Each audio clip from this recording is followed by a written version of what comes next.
morning. I'm Heather Roberts. For those of you who don't know me, I'm married to Martin, down the back on the sound desk.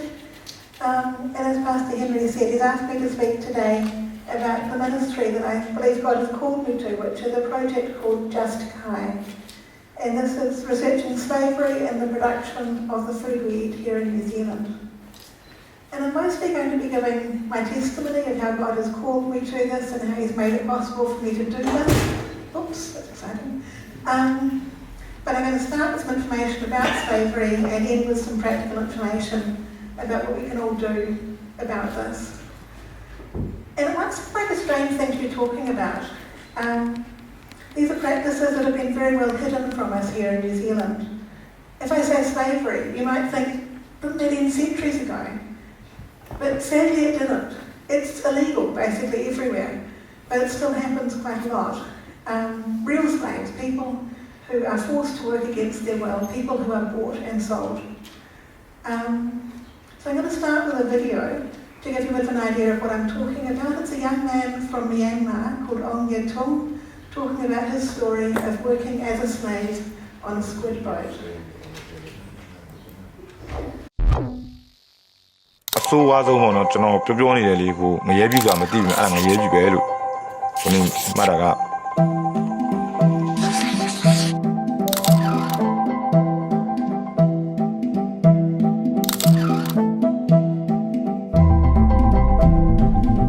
The Senelina is here to Yama. The Senelina, Ma, General, Piva and Naji. Like what? What kind of cool job? Could not do it to the Paladus, Gana, Gani, Jade.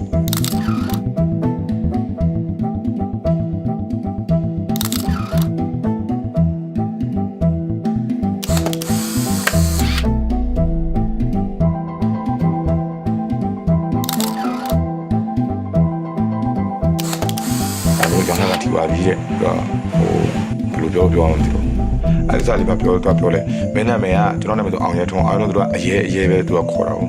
When I met a year modo, Madula, when I met Sancon, may I daga goo, a second session modo, may I tadama, not saying it on him.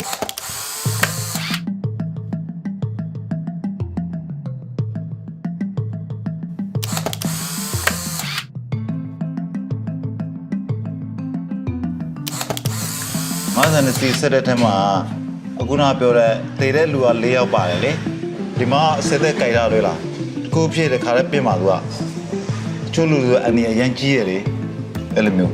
Lailushi, you know, and the Yamia Druma Lenny Pale.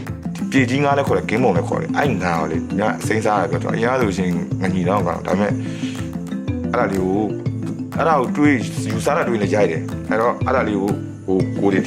See, they were not the Monazide will live. Go Panashi, the Japan Pano, I tell you, tail light.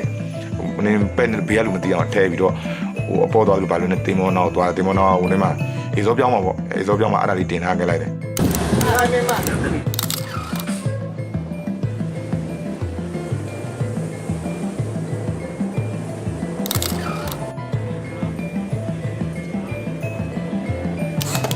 So one of the changes over the last few years was to require that fishers have a bank account and get paid electronically. But some vessel owners have taken control of fishers' ATM cards. Nia Kulo, Mulo, Techola, whether they are Mafia, as a low shaded, the Teria, you know, Mena Sauchini, Sauchini, Goa, the chair, Laura, and throw go Tama. No one know me, you will away or pony a little lonely. Not so the roar of my, but look at my pen and my journey, my daddy said I do a peasant be a little lonely. A Wallacharo, Bola, Piatre, a daddy, Elema, nothing of that same level. Bola a piano, but to do can't wait to see Shinjare. I don't see it. You have to go to low channel, you take over she did.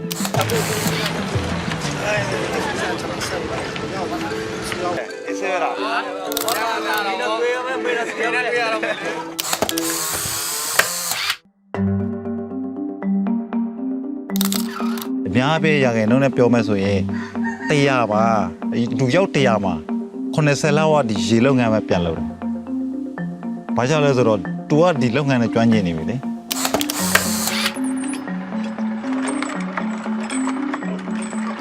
ရွှေရင်းလုံးကနေလည်းများတယ်ကျွင်းနေစိပြီဆိုကိုတတ်တော့ကိုမိုင်တော့လေကျွန်တော်စိတ်ထဲအမှန်ပြောမယ်နော်ကျွန်တော်ရွှေရင်းကိုတတ်လုံးဆိုလို့ကျွန်တော်လုပ်မယ်ပင်လည်းတော့ကျွန်တော်တစ်နှစ်ပြန်မသွားတော့ဟိုငရဲပြီဆိုတာဘာမှမသိမဲ့လောလောဆယ်လောကငရဲအဲ့ဒါပဲငရဲပြီတကယ်ခံစားခြင်းတဲ့လူအင်ဒိုဒါတရားမဝင်လေပေါ့နော်အဲပစိုးပန်ပါလေအဲ့လိုခိုးဆွဲကလေးတာလိုက်သွားပါလို့အဲ့လိုငရဲပြီကိုချိန်နေပေါ့တွေ့လိမ့်မယ်ကဲလို့ပေါ့နော်ဟိုကျွန်တော်တို့အသက်ရှင်ပြန်လာတဲ့လူတွေရဲ့လောက်အားကားကိုပေါ့နော်မရတာကိစ္စမရှိဘူးဒီကတီးပြီးတီးရတိုင်းမလုပ်တာတော့အဲ့ဒါတော့ဟိုလူရှိုးနေမကောက်တာမသိကြအောင်ဆောင်လိုက်တာပဲပေါ့ဟုတ်လား The Thai government and the industry here has been under a lot of pressure over the last 4 or 5 years. They've made some progress, and it's now important that other industries in the neighborhood, Indonesia, Vietnam, India, that have problems that are similar, be made to raise their game.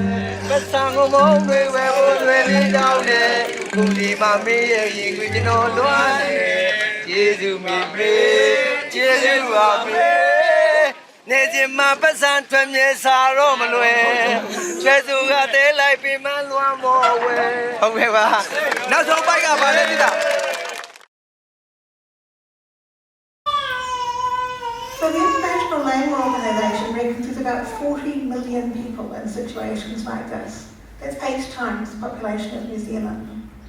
They're not always literally sold, although in the video only a tongue was, but they're always working against their will in situations they can't get away from. Sometimes they get paid. It can be handy to have your slave able to buy their own food, but they never well paid, and they can't leave. They're often sometimes confined, physically, maybe with threats of violence. You saw the people in the video being held at gunpoint. Sometimes just by having their documents taken off them so that they can't go back home. So what are they doing? Of those people, 5 million of them are working in the sex trade. And that's the part we've been involved with as a church, supporting Kerry and Annie over the years, trying to free some of those women. 15 million of them are in forced marriages, but 20 million of them are doing ordinary, normal jobs. Some of those are in domestic service, so being a servant in someone's house, some of them working in the construction industry, but nearly 8 million of them are working, making physical goods for sale, and stuff that's often sold internationally. So those are the people who mine minerals that go into our cell phones, they work on fishing boats or cocoa plantations, they work in the factories that make our clothes, things like that. And I'm particularly interested in those people because they work for us. Stuff made by those people is hidden in amongst the regular goods that we find in shops here in New Zealand. I'm not going to ask for a show of hands, but I don't expect many people here have bought sex from a Thai brothel. But we're not buying fish or chocolate. That's something most of us do from time to time. But that means we have an opportunity here. When it comes to sex slavery, all we can do is support charities like Free Set. But when we're the customer, as well as that, we can also choose to buy differently. If we all buy stuff that's reliably slave-free, then those good businesses that pay people properly can expand, and the slavery-dependent market will wither away. So what sort of goods am I talking about? The thing we buy that's most likely to have slavery in the supply chain is electronics, our phones and laptops and so on. The next most likely is clothing, and then that's followed by fish, cocoa and sugar. So there are people who are already working in electronics and also in clothing, in particular Tear Fund, the Christian charity based here in Auckland, puts out an ethical fashion guide every year that tells you about which clothing is slave-free and so on. And I've got a few copies of that which you can have a look at. So I focused on the rest of it, the fish, the cocoa and the sugar, the food. So why am I doing this? People from Avondale Baptist will know that I was largely bedbound for about 15 years. And during that time I listened to BBC World Service Radio a lot. And back in 2006 they had a report about child labour in the cocoa industry. The situation has changed a bit since then, but currently more than 20% of all the cocoa sold in the world is grown by kids, mostly in Ghana and the Ivory Coast in West Africa. Now the idea of kids working might not sound too bad. I had a paper run when I was 11, I worked in a dairy all through high school. I'm sure heaps of you had jobs as kids as well. But that's not the kind of work I'm talking about. These kids are working full-time, so they can't go to school. They generally start at the age of about 12, but some of them start as young as 8. And it's hazardous work, often heavy loads, dangerous big knives, stuff that leaves them with lifelong injuries. And it's estimated that somewhere around 1.5 or 2 million kids are engaged in this work. Most of them are working for their parents on family farms. There's just not much money in the cocoa industry. And they have to work to keep their families afloat. But there's also around 30,000 who are literal slaves, more than half of them kids. So as I thought about this story, this information, I thought about a story that I've known basically my whole life, a story that I'm sure pretty much everyone here knows. The story that Jesus told in Luke chapter 10 of the Good Samaritan. So a lawyer comes to Jesus. He knows to go to heaven he has to love his neighbour as himself. But he's kind of interested to know what are the limits on that. So he says to Jesus, who is my neighbour? And so Jesus tells him a story. He says there was a chap who was going along a lonely road. He got beaten up and left for dead. 2 different religious leaders came past, saw him and ignored him. And then a Samaritan comes along and goes well above and beyond to help him out. And Jesus turns the question back on the man. Who was a neighbour to this man? And the answer obviously is the one who helped him. And the moral that I've always taken from that is that Jesus wants us to help anyone we come across who needs our help. Anyone who needs our help is our neighbour. And from these stories on the BBC, I started to realise when I'm eating chocolate, in a way I'm coming across a kid in West Africa who needs my help. I'm not seeing them, but through all the steps, I'm at one end of the chain and they're at the other of a kid who needs help. What can I do? So in the first instance, Martin and I decided to move to buying fair trade cocoa and chocolate whenever we bought cocoa and chocolate ourselves. And back in 2006, there weren't many options, but now there's loads. And so for the last 5 years or so, I've maintained a list of everything that's available in New Zealand that's got a good certification that it's space-free. And there's all kinds of stuff on that, chocolate, but also ice cream, chocolate milk, all kinds of things. So that was the first part. I then started hearing about the fish industry. We've already heard some of that on the video from the beginning. But around 4 or 5 years ago, there was a bunch of stories coming out in the New Zealand media about the fishing industry, particularly about tuna. You might have seen these. There were stories in Stuff and so on. And they were saying that men from low-income countries like Cambodia and Indonesia were being tricked onto fishing boats. Someone would come to a poor village and they'd say, hey, I've got a good job in the city.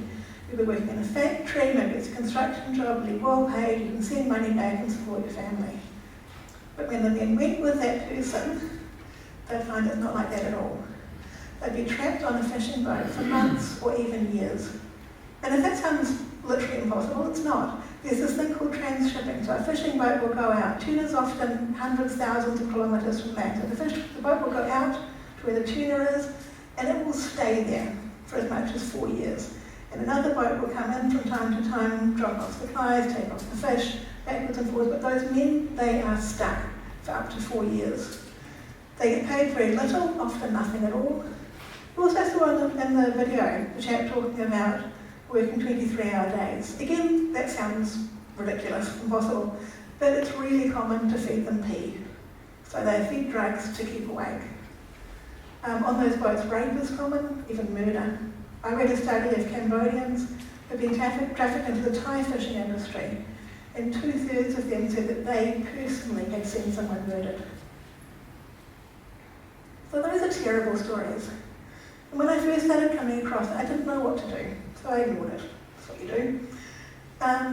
Unlike cocoa, there wasn't any kind of certification I could look for that meant I knew it was okay. And also, as I said, I was very ill at that time. And my specialist had said it would help with my medical condition if I ate oily fish twice a week. So just quitting fish didn't seem like a good option, and it almost felt too hard. But while I was thinking about it, a friend of mine, Tanya, who used to be part of this church, some of you will know her, drew my attention to Micah chapter 6, which Pastor's already quoted today. But my bit's a bit further along in the chapter, verses 10 to 11. So the prophet is speaking on behalf of God to the people of Israel. And he says, you sinful people, shall I forget that you got your treasures by stealing them? You use dishonest measures to cheat others. I have placed a curse on that practice. Should I forgive anyone who uses dishonest scales? They use weights to weigh things that are heavier or lighter than they really are. That really struck me. God was angry people were getting rich by using dishonest weights, charging people at the market for a certain amount of grain, but weighing it out with a weight that was deliberately wrong so people didn't get what they paid for. And God was taking this really seriously. The whole rest of that chapter is basically God just cursing the people. And that trickery, these false weights, reminded me of the trickery I was hearing about the fishing industry. In Micah, people were expecting a certain amount of goods for their money, but they weren't getting it. These fishery workers were expecting a certain pay and indeed certain conditions for their labour, but that's not what they were getting either. In Micah, it was the salespeople who were benefiting from that dishonesty. But here it's actually us. We're not the ones doing the tricking, we just go to the shops and we just pay what they ask. But we're still benefiting from people who are doing that tricking, ultimately, so that they can on-sell stuff to us. So, personally, I'm not doing this thing that God hates, I'm not tricking anyone. But other people are doing it for me, on my behalf. And I started to wonder, is there some way that I can get out of supporting that, but still buy the fish that I've been told I needed for my health? And so, with a bit of a kick-up bum from my mum, who was also wondering what she should be doing, I just simply emailed. There was 2 companies whose fish I was buying regularly, and I just contacted them and I said, look, I've been hearing these terrible stories about your industry. How do you know that your product's okay? And I was really encouraged. I contacted Brunswick Sardines and I contacted Sealord Salmon. And they both turned out to have really good, concrete reasons why their products were slave-free right back to the fishing boats. And that honestly wasn't what I was expecting, but it encouraged me to go looking for more. Is there other fish that's okay? And I started just systematically going through the supermarket, looking at the tinned fish, looking at the frozen fish, looking at fish oil supplements, asking the big companies what were they doing. And I haven't finished that process, but I'm well through. And I've been encouraged to find that basically everywhere I've looked, there's been at least one, and often quite a few, slave-free options. There's a number of companies that really do care. So as you can see, this kind of started as a quest to buy food that I was okay with in the light of the stuff that God had been drawing to my attention. But as I started putting more work into it, I wanted to find ways to share. On the one hand, I was becoming more and more concerned about all these people who were being hurt terribly on our behalf. I wanted people to know that that was going on. On the other hand, I've been putting hours and hours and hours of work into digging out what were the good options, and I wanted to be able to share that so that other people didn't have to just duplicate what I've been doing, and they could just know what to look for.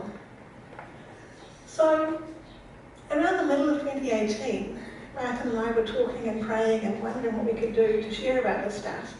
And we heard that Tear Fund, the charity, Christian charity, was hosting a conference called the Justice Conference. And they're going to have speakers talking about social justice issues, but they're also going to have a space where charities could have a table and talk about what they were up to. And we wondered, could we do that? So we contacted them and we said, look, we're not a charity, we're just people. But we've got this information that we want to share. Could we have a table? And they were like, sure. So we quickly gave ourselves a name and became Just Kai. It was obvious that I was too sick to attend. I was mostly bedbound at this stage, and I couldn't cope with busyness and noise and stuff. But Martin and 2 of our friends agreed to staff the table, and I got set to bringing together resources and stuff. About a month before the conference, Martin felt called to pray that I would be there. And to be honest, I didn't want to know. I'd had my hopes up a number of times. It had been well over 15 years by that stage. And I found I coped best if I didn't get my hopes up, if I just lived within the limits that I had. But he prayed about that, and we later learned that my sister-in-law in Scotland, and also one of the members of church here, had also been praying quite specifically for my healing at that time. We also had a healing prayer meeting at church, an all-day meeting maybe 2 weeks before the conference, and a little delegation from that came to my house and anointed me with oil and prayed for me. then during the week before the conference, twice during the week, God really spoke to me through my readings in the Bible, and I felt like maybe I was going to be there, and I did start to get my hopes up. But through all of that time, there was absolutely no change in my health. On the Friday morning, the conference was Friday evening and all day Saturday. On the Friday morning, I thought, in obedience to God, I should arrange to be able to be there, and I phoned up my friend and arranged for her husband to pick me up. But then all day I just wasn't doing well at all, and in the afternoon I contacted her and said, I'm not going anywhere, sorry. And I was really devastated. And then on the Saturday morning I woke up, and even before I got out of bed I could tell I was moving much more easily. And so I said that to Martin, and he's like, cool, get up, walk around the house, see how you're doing. And so I just walked around for a few minutes, and I was like, I think I can go. And he's like, okay. And we threw into the car everything we could think of, blankets and hot water bottles, because I really felt the cold, and lots of food, and I can't remember what, heaps of stuff. And head off. And I was there from 8 o'clock in the morning till 8 o'clock at night. It was a noisy environment, it was brightly lit, it was super busy, I was yelling at people because it was so noisy. I was still using a wheelchair, you can see me in the picture there, I'm sitting down in the wheelchair. And I had a number of naps through the day, but previously even being there would have been impossible. And some of you remember then on the Sunday morning following, Martin and I came into church to give thanks. Sorry, a thing. At that time, we didn't know, was this a one-off? And God wanted me to be there to speak to those people, and that was that, and would things go back to how they had been? Who knew? But over the next few months I got physically much stronger, and you'll now see me biking to church, it's my main transport these days. But I'm still not 100% well. I'm only out of bed about 7 hours a day, and you'll only see me at church every couple of weeks because I'm just not strong enough. But the difference in my health has been huge, and it's been enough to make it possible for God to use me in quite striking ways. Opportunities to share about this work keep on coming my way. I've got almost more opportunities to share than I can cope with, and I'm really struggling to find time to progress the research side of things. And I'm also being involved in some work towards hopefully getting a law change in New Zealand that will help a bit with some of this, and other sort of systems change things with certifications and so on. And this seems to be my calling. God has healed me so I can do this work, and I'm treating it as my job. So that's most of my story.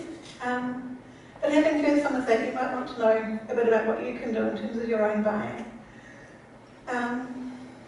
I've got a little small table at the back there and a much bigger table out in the lounge with examples of slave-free groceries, and many of them are very ordinary brands. You also, and I've got flyers out there with buying guides for various things. Martin and I, also Grant and Sue, will also be happy to talk further about this if you want to know more. Some of the things that I'm recommending might not work for your family, but if we all do the bits we can do, then things will hopefully start to change for these people who are stuck in slavery. So you should have all received a summary flyer when you arrived, looking like this. And that's got logos of certifications and brands to look for. I want to highlight just a few things today. First, I'm going to start with fish, because that's the product at highest risk of slavery. As I said, there's no certifications you can look for fish, no mark on the packaging you can look for. But I've been contacting companies directly, and I want to highlight two things, although I've got a whole heap more information if you're interested. Firstly, Sealord. I've been super impressed by Sealord. Everything that they produce, I am confident, is free of slave labour. And if you wanted to buy tin tuna, they are the only option I know of where they're checking right through to the tuna boats. As I say, tuna boats go well out to sea. It's really hard to do spot checks on what's going on, but Sealord's been doing that work. And note they also have a budget brand, Captain's Choice, that does fish fingers. So most of the Sealord stuff has the Sealord logo on, but there's also this one to look for Sealord. The second thing I wanted to mention is pet food. If you have a pet, you are very likely feeding it fish, but you might not have realised. Basically, all dry cat food has fish in it. It might say beef flavoured, but that doesn't mean if you look at the ingredients, you'll find fish on the list. And it's in quite a lot of other food for cats and dogs. Pet food's complicated. It's usually made from scraps left over from other stuff, so it can be actually hard for even the companies to know quite exactly where it really comes from. But that said, Purina, it is making excellent efforts. They do dog chow and tucks for dogs and friskies and fancy feasts for cats, and a whole bunch of other brands. I've got about 10 brands. Other than that, I've got a bunch of guides on the website for tinned fish, salmon, seafood, that's shellfish and prawns and so on, pet food and fish oil supplements. And if you subscribe to the Facebook page, you'll get updates, alerts to updates, or if there's new pieces of research coming out. The other foods likely to have flavour in their supply chain are cocoa and sugar. When it comes to cocoa and sugar, one really easy thing to keep an eye out for is Countdown's own brand. Countdown has been doing independent checks on all of their own brand sugar, cocoa, chocolate, baking stuff, making sure that all of those things are free of slave labour. So that's a fairly straightforward thing to look for. There's also 4 certification marks that you can look for on products. So first up, the fair trade one on the left there, you'll see that on all kinds of things, but it's particularly on chocolate blocks. And then the next one across, World Fair Trade Organisation is used by Trade Aid for their sugar and chocolate, which you can sometimes find in the supermarket as well, not just on their own shops. Next one, a bit complicated, UTZ, the kind of maroon flag type shaped thing, is currently in transition. So you'll see that logo a lot at the moment, but within the next year or so, that logo is being phased out and you'll see the green frog instead. So either of those mean the same thing. And you see that on Kit Kats and Milo and things like that. The final thing you can look for for sugar is product of Australia. I haven't actually really talked about sugar very much yet, but there's a lot of both slave labour and child labour on sugar, as well as quite a lot of other issues to do with land use, where big plantations will come in and just literally build their plantation on some subsistence farmer's land, and they have major trouble trying to feed themselves once that happens. But you can be confident if the sugar was grown in Australia, those things aren't going on. And Countdown Sweetened Condensed Milk has that product of Australia logo, and their jelly crystals do too. And you also find it from time to time on lollies. So that's another thing to look for. And you can be confident anything with any of those marks on is free of slave labour and child labour. The other thing I want to highlight is Koko Samoa. So when I was looking into this, I discovered that cocoa grown in Samoa, that's what this is always free of child labour and slave labour. And as far as I know, that's literally unique in the world. So when I learned that, I was like, where do you find Samoan cocoa? And I discovered in Avondale. You can buy blocks like this at any of the island superettes down in Avondale, and it makes the most amazing hot chocolate. If you have not tried it, you need to find someone somewhere in church and ask them to teach you how to make it. It is awesome.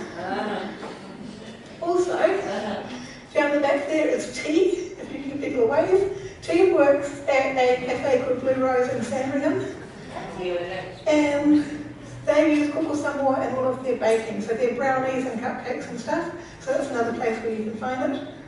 And people also use it to make chocolate, and there's a company called Ola Pacifica, based in Auckland, that make chocolate with Samoan cocoa in it.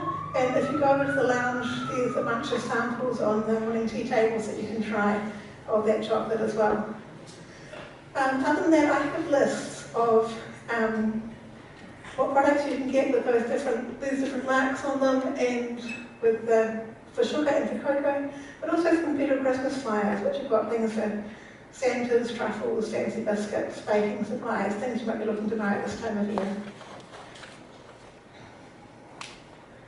So, when I think about where God has led me, since I first heard about kids on cocoa plantations back in 2006, two things that's really brought home to me are that we are all made in the image of God. We all have His goodness in us, but we are also all fallen and corrupted by sin. And all of those apply to all of us, whether we are Christians or not. In terms of the fallenness of people, I have literally been having nightmares about some of the stuff I've been reading that goes on in our food. It's really brought home to me the huge wickedness that there is in people, what people are willing to do to each other. But also the goodness of people. We're all made in the image of God. All of us have His goodness in us. And I think about the companies who are working really hard to take everyone working for them and working for their suppliers and their suppliers and so on is treated properly, even though most consumers have no idea. And so doing that did not help their sales one bit, but they're still doing it. And I also think about the people who put themselves at tremendous risk to find out about what's happening and tell us about it. The goodness in activists, in journalists, and in fisheries observers who are digging out that information. And also when I think about all that I've been doing over the past couple of years, I am really grateful for God's grace towards me. After so many years shut inside with so little contact with the outside world, it's really neat to be able to contribute towards something that's making a difference for our brothers and sisters far away. It's neat to see God enabling it through my physical healing and also through these opportunities that I have to share and to contribute. And I particularly want to thank Pastor Henry for giving me this opportunity today.